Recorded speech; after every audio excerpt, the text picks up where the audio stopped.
trees need people, people need trees.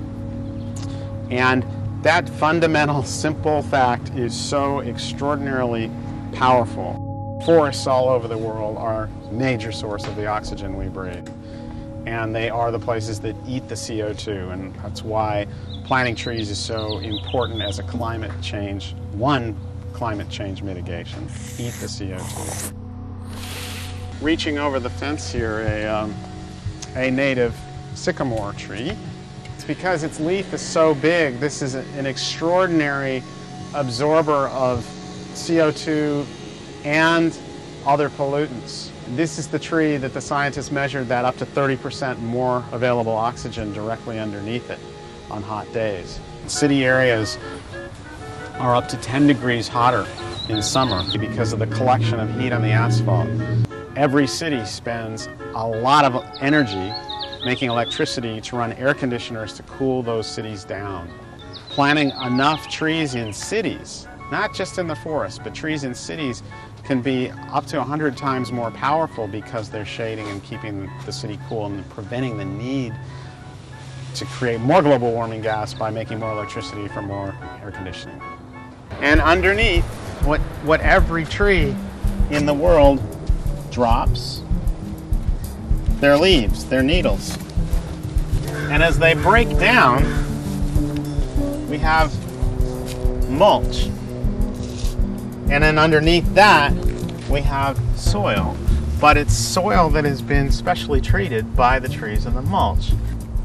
This is the critical building block of life. And it's one that we've all forgotten and we don't see. And it is critical to our survival. It is critical to every single civilization. Every civilization that has forgotten it has disappeared.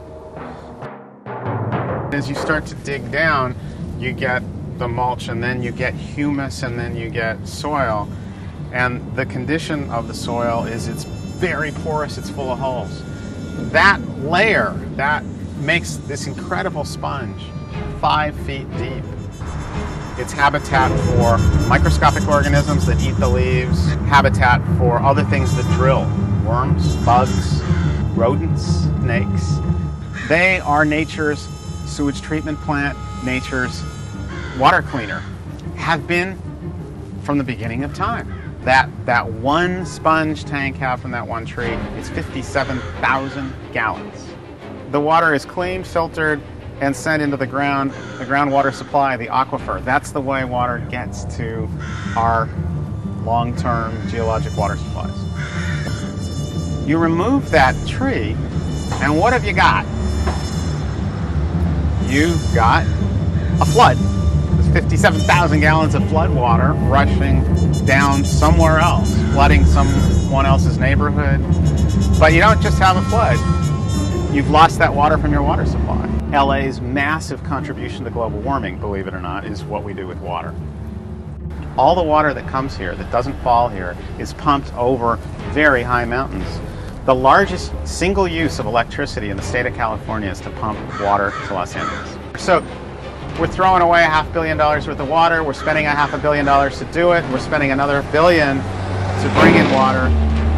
And none of that generates jobs. All this green could be functional, could be watershed with small tweaks.